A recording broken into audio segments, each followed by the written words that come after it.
ভদ্র মহোদয় ও ভদ্র মহিলাগণ, আজ সকালে আলোচনার বিষয় ছিল বেদান্ত দর্শন। বিষয়টি হৃদয়গ্রাহী হইলেও একটু নীরস ও অতি বিরাট।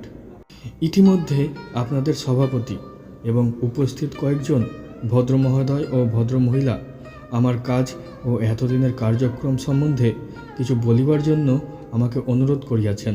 বিষয়টি কাহারো কাহারো নিকট আকর্ষণীয় হইতে পারে, কিন্তু আমার নিকটে নয়। বস্তুত কেমন করিয়া যে আপনাদের নিকট এ সম্বন্ধে বলিব তাহা আমি বুঝিতে পারিতেছি না। এ বিষয়ে এই আমার প্রথম বলা। আমার ক্ষুদ্র শক্তির দ্বারা এতদিন কি করিবার চেষ্টা করিয়াছি তাহা বুঝাইবার জন্য আপনাদিগকে কল্পনায় ভারতবর্ষে লইয়া যাইতেছি।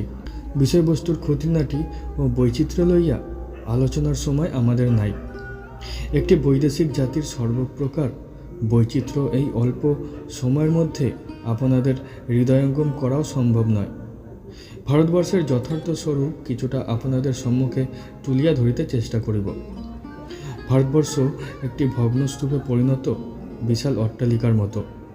প্রথম দর্শনে কোনো আশাই জাগে না, এক বিগতশ্রী বিধ্বস্ত জাতি।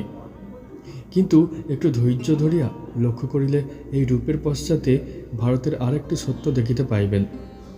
মানুষটি যে আদর্শ ও মূলনীতির বহিঃপ্রকাশ, সে আদর্শ ও মূলনীতি যতদিন ব্যাহত বা বিনষ্ট না হয় ততদিন মানুষটি বাঁচিয়া থাকে, ততদিন তাহার আশা আছে। আপনার পরিধানের জামা 20 বার চুরি হইয়া গেলেও তাহা আপনার মৃত্যুর কারণ হয় না। আর একটি নূতন জামা আনিতে পারিবেন। জামা এক্ষেত্রে অপ্রধান। ধনবানের ধনরাশি অপহৃত হইলে তাহার প্রাণশক্তি অপহৃত হয় না, মানুষটি বাঁচিয়া থাকে। এই দৃষ্টিভঙ্গিতে দেখিলে কি দেখিতে পাই তাহা পরে বলিতেছি। এ কথা সত্য যে ভারতবর্ষ এখন আর একটি রাজনৈতিক শক্তি নয়।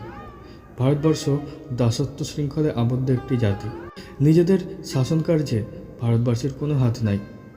30 কোটি পরাধীন দাস, ভিন্ন ভারতবাসী আর কিছুই নয়।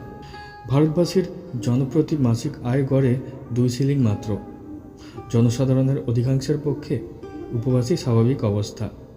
ফলে আয়ের বিন্দুমাত্র স্বল্পতা ঘটিলে লক্ষ লক্ষ লোক মৃত্যুমুখে পতিত হয়। সামান্য দুর্ভিক্ষের অর্থ বহু লোকের মৃত্যু। এই দিক দিয়া দেখিলে শুধু ধ্বংসস্তূপ, আশাহীন ধ্বংসাবশেষই দেখিতে পাই। কিন্তু আমরা জানি ভারতবাসী কখনো ধনসম্পদের চেষ্টা করে নাই।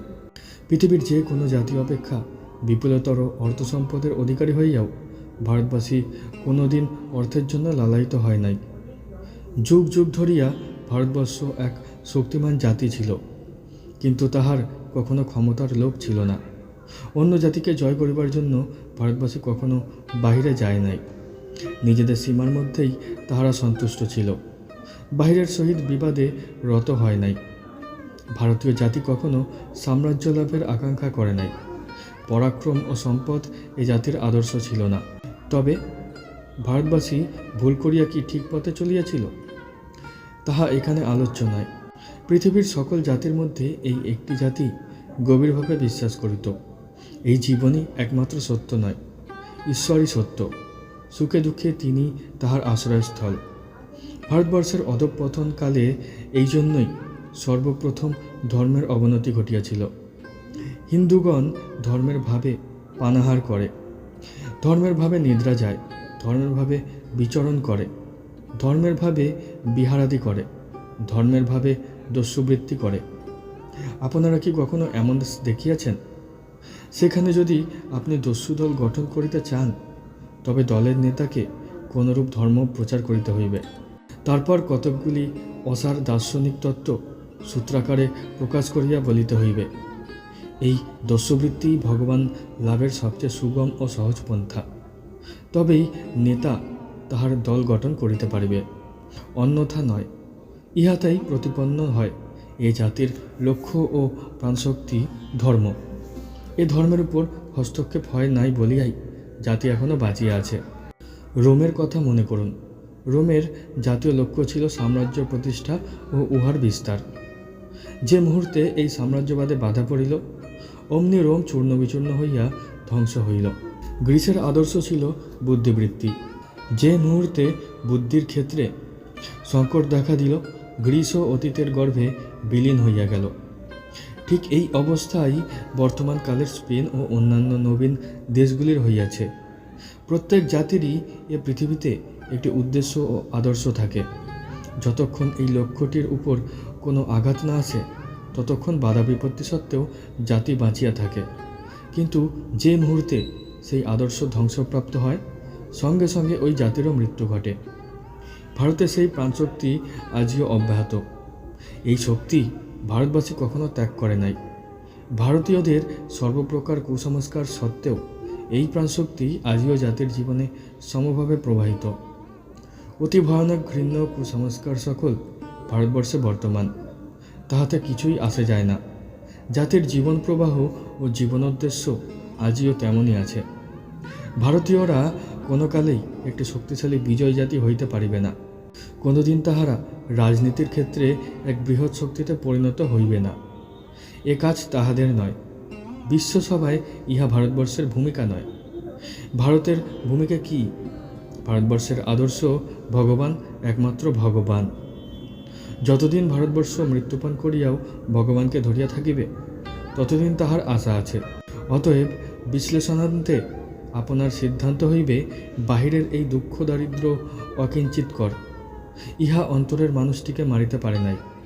সেই মানুষটি আজই বাঁচিয়া আছে, এখনও তাহার আশা আছে। দেখিতে পাইবেন সমগ্র ভারতবর্ষ জুড়িয়া ধর্ম বিষয়ক কার্যধারা চলিয়াছে। এমন একটি বৎসর আমার মনে পড়ে না যে বৎসর কয়েকটি নূতন সম্প্রদায়ের উদ্ভব হয় নাই। স্রোত যত তীব্র হয়, ততই উহাতে ঘূর্ণবাতের সৃষ্টি হইতে থাকে। সম্প্রদায়সমূহ অবনতির লক্ষণ নয়, জীবনের পরিচায়ক। সম্প্রদায়ের সংখ্যা আরও বাড়িতে থাকুক। এমন দিন আসুক যখন প্রত্যেক মানুষ এক একটি সম্প্রদায় হইয়া দাঁড়াইবে। সম্প্রদায় লইয়া কলহের কোনো কারণ নাই। এখন আপনারা নিজেদের দেশের প্রতি দৃষ্টিপাত করুন। আমি কোনরূপ সমালোচনা করিতেছি না। এ দেশের সামাজিক বিধিবিধান, রাজনৈতিক সংগঠন প্রভৃতি সব কিছুই ইহজীবনের যাত্রাপথ সুগম করিবার জন্য রচিত হইয়াছে। মানুষ যতদিন বাঁচিয়া থাকে, ততদিন খুব সুখে থাকিতে পারে। আপনাদের রাস্তাঘাটের প্রতি দৃষ্টিপাত করুন। কি পরিষ্কার পরিচ্ছন্ন, কি সুন্দর সব শহর! কত উপায় না মানুষ অর্থোপার্জন করিতে পারে। জীবনের সুখ সম্ভোগের কত পথ। কিন্তু যদি কেহ এখানে বলে, আমি কোনো কাজ করিতে চাই না, শুধু ওই বৃক্ষতলে বসিয়া ধ্যান করিব, তাহা হইলে তৎক্ষণাৎ তাহাকে জেলে যাইতে হইবে। কোনো সুযোগই তাহাকে দেওয়া হইবে না, কোনো সুযোগই নয়। সকলের সহিত তাল মিলাইয়া চলিলেই এ সমাজে মানুষের বাঁচিয়া থাকা সম্ভব। ইহলৌকিক সুখ সম্ভোগের মত্ততায় তাহাকে যোগ দিতে হইবে, অন্যথা মৃত্যু অনিবার্য। ভারতবর্ষের প্রতি দৃষ্টিপাত করুন। সেখানেও যদি কেহ বলে, পর্বত শিখরে ধ্যানাসনে বসিয়া নাসিকাগ্রে দৃষ্টি নিবদ্ধ করিয়া আমি আমার অবশিষ্ট জীবন অতিবাহিত করিব, সকলেই তাহাকে বলিবে, যাও, ঈশ্বর তোমার সহায় হোক। একটি কথাও তাহাকে বলিতে হইবে না। কেহ তাহাকে একখণ্ড পরিধেয় বস্ত্র দিবে, অনায়াসে তাহার অভাব পূরণ হইবে। কিন্তু যদি কেহ বলে, এ জীবনটা আমি একটু উপভোগ করিতে চাই, অমনি সমস্ত দরজা তাহার নিকট বন্ধ হইয়া যাইবে। আমি বলি, উভয় দেশের ধারণাই অযৌক্তিক। এদেশে যদি কেহ স্থির আসনে বসিয়া নাসিকাগ্রে দৃষ্টি নিবদ্ধ করিতে চায়, তবে কেন সে সুযোগ পাইবে না, তাহা বুঝিতে পারি না। অধিকাংশ লোকে যাহা করে, প্রত্যেকের পক্ষেই এখানে কেন তাহাই বা কর্তব্য হইবে? আমি ইহার কোনো কারণ দেখিতে পাই না। আবার ভারতবর্ষে কোনো ব্যক্তি কেন ইহজীবনে সুখ সম্ভোগ ও অর্থোপার্জন করিবে না, তাহারও কারণ খুঁজিয়া পাই না। কিন্তু দেখুন, জোর করিয়া কোটি কোটি লোককে তাহাদের বিপরীত দৃষ্টিভঙ্গি গ্রহণ করিতে বাধ্য করা হইতেছে।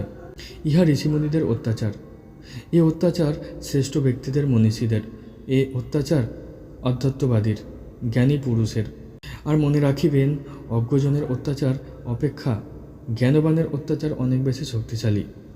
নিজেদের মত অন্যের ঘাটে চাপাইবার জন্য জ্ঞানী ও বুদ্ধিমানেরা সহস্র বিধিনিষেধের প্রচলন করিয়াছেন। যে সকল বিধিনিষেধ অগ্রাহ্য করা অজ্ঞজনের সাধ্য নয়,